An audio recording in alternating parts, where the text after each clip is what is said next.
Tak jo lidi, máme asi 10 vteřin do Silvestra, nebo teda do nového roku. 5, 4, 3, 2, 1 a teď to chcípne.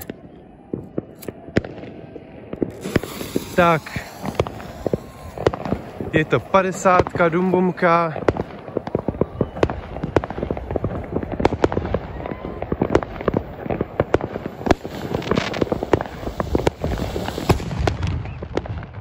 Tak, to bylo ono, to je bohužel jediný výbuch, na který se tady zmůžu, protože nebyl jediný člověk, který by se mnou chtěl odpalovat a jednou rukou se to dělá opravdu blbě. Takže tady máte nejslavnější, nejkratší 10. silvestrovský speciál na kanále Vilimeniny. Ano, už je to 10 let, co tohle dělám.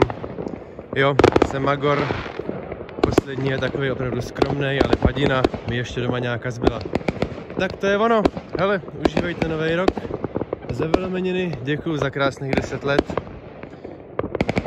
No, co k tomu říct. To je vše. Mějte se a zdar.